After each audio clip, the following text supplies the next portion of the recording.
মাগরিবের সময় ঘুমিয়ে বা শুয়ে থাকা বা খাওয়ার বিধান সম্পর্কে জানতে চাই। নামাজে সানা পড়তে ভুলে গেলে নামাজ হবে কিনা, স্বপ্নে সহবাস করতে দেখলে গুনাহ হবে কিনা, খাটের উপর দাঁড়িয়ে নামাজ পড়া যাবে কিনা, একা নামাজে একামত দেওয়া জরুরি কিনা, স্ত্রীকে গর্ভবতী অবস্থায় সহবাস করা যাবে কিনা, ব্যাংকে ডিপিএস করা কি হালাল হবে, বিয়ের ক্ষেত্রে ছেলে বা মেয়ের ছবি দেখা যাবে কিনা, লোকমুখে শুনেছি জীবদ্দশায় 1 কেজি সুরমা লাগালে সে জান্নাতি, এটা কি সঠিক? নামাজের প্রথম রাকাতে আউযুবিল্লাহ বিসমিল্লাহ সহ সূরা পাঠ করে প্রথম রাকাত শেষ করলাম, দ্বিতীয় রাকাত কি পুনরায় আউযুবিল্লাহ পাঠ করতে হবে না বিসমিল্লাহ পাঠ করলেই হবে? কোরআন মজিদ কি শুয়ে শুয়ে পড়া যাবে? অজুর সময় ঘন দাড়ির ভেতর পানি কিভাবে পৌঁছাতে হবে? মৃত ব্যক্তির সামনে আগরবাতি জ্বালানো যাবে কিনা? নবজাতকের বমি কাপড়ে লাগলে নামাজ হবে কিনা? মুরগি একাই জবাই করতে পারবে কিনা কারো হেল্প ছাড়া? জুমার নামাজ কি শুধু পুরুষের জন্য ফরজ, মেয়ের জন্য এর বিধান কি? মহিমা মাহি আপনি জানতে চেয়েছেন নবজাতকের বমি কাপড়ে লাগলে নামাজ হবে কিনা। দেখুন, বমি নাপাক, সেটা নবজাতক হোক অথবা প্রাপ্তবয়স্ক কেউ হোক, সবার বমি নাপাক, যার কারণে এটি লাগলে নাপাক হয়ে যাবে। জান্নাত আরা জুলি আপনি জানতে চেয়েছেন মুরগি একাই জবাই করতে পারবে কিনা কারো হেল্প ছাড়া? হ্যাঁ, করতে পারবে, কোনো অসুবিধা নেই। মুরগিতে একজন ধরতে হবে এমন কোনো বাধ্যবাধকতা নেই। আপনি মুরগি যেভাবে খুশি সেভাবে জবাই করবেন, জবাই করাটাই হলো মুখ্য। বিসমিল্লাহ বলে জবাই করতে পারলে আপনি নিজে একাও করতে পারেন, কোনো অসুবিধা নেই। রাজীব হোসেন জানতেছেন জুমার নামাজ কি শুধু পুরুষের জন্য ফরজ, মেয়ের জন্য এর বিধান কি? অথচ হাদিসে নবী মুহাম্মদ সাল্লাল্লাহু আলাইহি ওয়াসাল্লাম বলেন আমি যেভাবে নামাজ পড়ি তোমরা সেভাবে নামাজ পড়ো।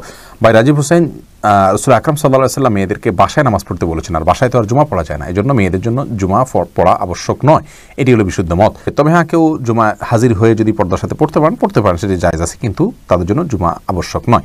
নুসরাত জাহান ইমু আপনি জানতে চেয়েছেন মৃত ব্যক্তির সামনে আগরবাতি জ্বালানো যাবে কিনা। দেখুন, আগরবাতি মূলত জ্বালানোর নির্দেশ হলো সুঘ্রাণের জন্য, অতএব মৃত ব্যক্তিকে রেখেছেন, তার দেহ থেকে কোনো দুর্গন্ধ আসতে পারে, সেই জায়গা থেকে আপনি সুঘ্রাণ যুক্ত কোনো কিছু ব্যবহার করতেই পারেন, আগরবাতি জ্বালাতেই পারেন।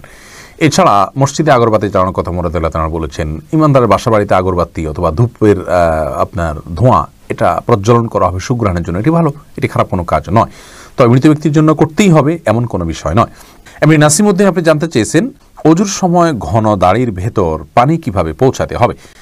দেখুন, পানি এভাবে কোষ করে ধরে আপনি যদি এভাবে ভিজিয়ে রাখেন তাহলে সেক্ষেত্রে যত ঘন দাঁড়িয়ে হোক না কেন গোড়ায় চলে যাবে। এরপরে ফারিয়া ইসলাম জানতে চেয়েছেন কোরআন মজিদ কি শুয়ে শুয়ে পড়া যাবে? হ্যাঁ বোন ফারিয়া, কোরআন মজিদ শুয়ে শুয়ে পড়া যাবে, কোরআন মজিদ শুয়ে পড়া যাবে না এমন কোনো কথা কোরআন হাদিসের কোথাও বলা হয়নি, বরং সাধারণ অবস্থায় কোরআন মজিদ পড়া যাবে। তবে কোরআন মজিদের প্রতি কোরআন মজিদকে বুকের মধ্যে ধরে অসম্মানজনকভাবে শুয়ে শুয়ে পড়া উচিত না। আপনি মুখস্থ থেকে পড়তে পারেন, আর সাধারণ অবস্থায় বসে বসে সুস্থ অবস্থায় আপনার কোরআন মজিদ পড়ার চেষ্টা করা উচিত। সাইফুল ইসলাম জানতে চেয়েছেন নামাজের প্রথম রাকাতে আউযুবিল্লাহ বিসমিল্লাহ সহ সূরা পাঠ করে প্রথম রাকাত শেষ করলাম, দ্বিতীয় রাকাত কি পুনরায় আউযুবিল্লাহ পাঠ করতে হবে না বিসমিল্লাহ পাঠ করলেই হবে? দেখুন, সূরা ফাতিহা যেহেতু আপনি নতুন করে শুরু করছেন, এই জন্য আপনি আউযুবিল্লাহ পাঠ করবেন এবং এরপরে বিসমিল্লাহ পাঠ করবেন, কারণ ফাইদা ক্রাআতাল কোরআন ফাস্তাইয বিল্লাহি মিনাশ শাইতানির রাজিম, আল্লাহ তাআলা বলেছেন কোরআন যখন পাঠ করবে তখন তুমি আল্লাহ তাআলার কাছে আশ্রয় চাইবে শয়তান থেকে। এই জন্য প্রথম রাকাতে আপনি সূরা ফাতিহা পাঠ করেছেন, এরপরে আপনি রুকু করেছেন, সিজদা করেছেন, তাসবিহ পাঠ করেছেন, অনেকগুলো কাজ করেছেন, আবার নতুন করে আপনি তেলাওয়াত শুরু করছেন, যার কারণে আপনি এখানে আউযুবিল্লাহ সূরা 2টা পাঠ করবেন। বাণী এই আইডি থেকে আপনি জানতে চেয়েছেন খাটের উপর দাঁড়িয়ে নামাজ পড়া যাবে কিনা। যাবে, কোনো অসুবিধা নেই। আপনি খাট হোক আর ভূমি হোক ফ্লোর হোক যে কোনো জায়গায় দাঁড়িয়ে সালাত আদায় করতে পারবেন। আপনি স্বাভাবিকভাবে যদি সালাত আদায় করতে অসুবিধা না হয় তাহলে সেক্ষেত্রে কোনো অসুবিধা নেই। হ্যাঁ, কোনো খাটের উপরে দেখা যায় যে ম্যাট্রেস বা ফোম থাকার কারণে অনেক দূর ডেবে যায়, যার কারণে রুকু সিজদায় তিনি ব্যালেন্স রাখতে পারেন না এবং সুন্দরভাবে সালাত আদায় করতে পারেন না, সিজদা সঠিকভাবে করতে পারেন না। এরকম যদি হয় তাহলে সেক্ষেত্রে তার জন্য খাটে দাঁড়িয়ে সালাত আদায় করা উচিত হবে না, এটা কমপক্ষে মাকরুহ হবে, অপছন্দনীয় হবে, তবে সালাত হয়ে যাবে। যেহেতু সালাত স্বাভাবিকভাবে করতে তার অসুবিধা হয়, শরীরে ব্যালেন্স ঠিক রাখতে পারে না, রুকু সিজদা যথাযথভাবে করতে অসুবিধা হয় এবং মনোযোগও ব্যাঘাত সৃষ্টি হয়, যার কারণে এরকম জায়গায় সালাত আদায় করা উচিত নয়। আর যদি এতটা নরম না হয় তাহলে সেক্ষেত্রে সাধারণ খাটে বা চকিতে সালাত আদায় করতে কোনো অসুবিধা নেই। এরপরে বোন সাদিয়া ইসলাম জানতেছেন লোকমুখে শুনেছি জীবদ্দশায় 1 কেজি সুরমা লাগালে সে জান্নাতি, এটা কি সঠিক? না বোন, এরকম কোনো কথা নেই যে 1 কেজি পরিমাণ সুরমা লাগালে সে জান্নাতি হবে। তবে হ্যাঁ, মৌলিকভাবে সুরমা লাগানো রাসূল আকরাম সাল্লাল্লাহু আলাইহি ওয়াসাল্লামের সুন্নাহ এবং সে বিষয়ে নবী সাল্লাল্লাহু আলাইহি ওয়াসাল্লামের সুস্পষ্ট নির্দেশনা রয়েছে, আমরা সুরমা লাগাবো আমাদের সাধ্য অনুযায়ী। তবে 1 কেজি পরিমাণ লাগাতে হবে এমন কোনো কথা নেই, এটি মন গড়া কথা। আয়েশা আহমেদ আপনি ইউটিউব চ্যানেলে প্রশ্ন করেছেন বিয়ের ক্ষেত্রে ছেলে বা মেয়ের ছবি দেখা যাবে কিনা। দেখুন, ছেলে বা মেয়ের ছবি দেখা যাবে বিয়ের ক্ষেত্রে শর্ত সাপেক্ষে, আর সে শর্ত হলো ছেলে মেয়ের ছবি দেখবে, তার কোনো বাবা অভিভাবক বা অন্য কাউকে দেখাবে না এবং দেখার পর এটি মুছে ফেলবে নিজের কাছ থেকে। এবং মেয়ে ও ছেলের ছবি দেখবেন এবং সেটি ফিতনায় পতিত হয়, ছবি দেখে বাজে চিন্তা হয় বিবাহ ছাড়া আগ পর্যন্ত, সেই সুযোগ যেন না থাকে সেজন্য এটি রিমুভ করে ফেলবেন। এই শর্ত সাপেক্ষে এটি দেখা জায়েজ রয়েছে সম্পূর্ণ বিয়ের নিয়ত যখন পাকাপাকি হয়ে যাবে তখন। আর আজকাল যেমন হয়, আল্লাহ মাফ করুক, তথাকথিত অবৈধ প্রেমের ক্ষেত্রে অনেকে বলে যে আমার বিয়ের নিয়ত আছে সেজন্য আমি দেখছি, আপনি দেখেই যাবেন, এ অধিকার আপনাকে দেওয়া হয়নি। আপনি এক নজর দেখতে পারেন শুধুমাত্র জানার জন্য, বাস এটুকু। এরপরে আপনি সেটার কন্টিনিউ করতে পারবেন না। সজল শেখ আইডি থেকে আপনি জানতে চাচ্ছেন ব্যাংকে ডিপিএস করা কি হালাল হবে? শুধু ব্যাংকগুলোতে ডিপিএস করা হারাম হবে, যেহেতু সেখানে আপনাকে সুদ দেওয়া হবে, সুদ ভিত্তিক লেনদেনের চুক্তি আপনার সাথে হয়ে যাবে সেজন্য। আর ইসলামী ব্যাংকগুলো যদি হয় তাহলে সেক্ষেত্রে বেশ কিছুটা ছাড় রয়েছে এবং সেটি কিছুটা কোনো ক্ষেত্রে এটি সন্দেহের মধ্যে পড়বে, শুবহাতের মধ্যে পড়বে, বাকি মৌলিকভাবে অন্য কোনো উপায় যদি কারো না থাকে এটি নাজায়েজ বা হারাম সরাসরি হবে না। তবে অ্যাভয়েড করতে পারলে সেটাও ভালো, যেহেতু সংশয় বা সন্দেহ সেখানেও রয়েছে।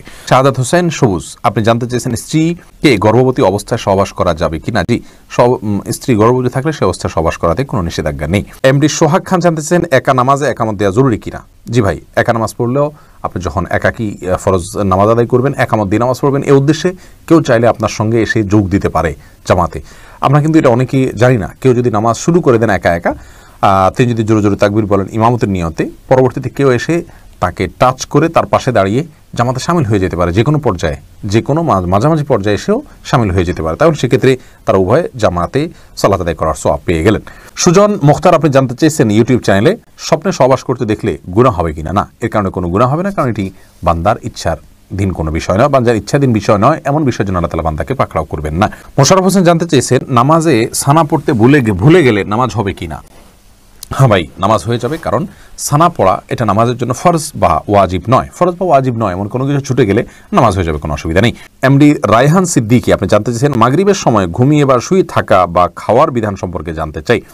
দেখুন ভাই রায়হান, মাগরিবের পরে এশার আগে শোয়ার ব্যাপারে হাদিসে নিষেধাজ্ঞা রয়েছে। নবী সাল্লাল্লাহু আলাইহি ওয়াসাল্লাম অপছন্দ করতেন এই সময় শোয়াটাকে, যার কারণে মাগরিবের পরে শোয়া উচিত নয়। তবে যদি কেউ অসুস্থ থাকেন, শরীরে ক্লান্তি থাকে, তিনি শুয়ে আছেন ক্লান্তির কারণে, সেটি ভিন্ন বিষয়। কিন্তু সাধারণ অবস্থাতে এই সময় ঘুমানো নিষেধ, কারণ এই সময় ঘুমাইলে আপনার এশার সালাত তরক হয়ে যেতে পারে। তাছাড়া সকাল এবং সন্ধ্যার সময়গুলো আল্লাহকে স্মরণ করার সময়, জিকিরের সময় যেন এই সময় ঘুমিয়ে কাটাবেন না। শুধু সামান্য একটু শুয়ে থাকা এটা ভিন্ন বিষয়, এটা ইনশাআল্লাহ নিষেধাজ্ঞার আওতায় পড়বে না। মোহাম্মদ আব্দুর রহমান আপনি ইউটিউব চ্যানেলে প্রশ্ন করেছেন আমাদের, সিজদার সময় জুব্বা টাকনো নিচে চলে যায় তো কি করব? সিজদার সময় চলে গেলে সেক্ষেত্রে আপনি যাতে না যায় টেনে রুকু সেভাবে সিজদা করবেন। দুঃখিত, আমি রুকুর কথা বলছি। রুকুতে অনেক সময় চলে যায়, তাহলে সেক্ষেত্রে কিছুটা টেনে রাখবেন। সিজদার সময় চলে গেলে সেটি আপনার এক তো এখতিয়ারাধীন নয়, আর সেটির কারণে ইনশাআল্লাহ কোনো গুনাহ হবে না, যেহেতু এটি আমার এখতিয়ারাধীন নয় এবং এটিকে আমরা ধরে রাখতে পারবো না। অনেক ছোট ছোট পোশাকও দেখা যায় সিজদার সময় ঠিকই চলে যায় জড়সড় হয়ে, এটি স্বাভাবিক অবস্থা না। সাধারণ অবস্থায় আমরা চলাচলের সময়, দাঁড়ানোর সময় যেন টাকনুর নিচে পোশাক না থাকে, সেটিই মূলত হাদিসে নিষিদ্ধ।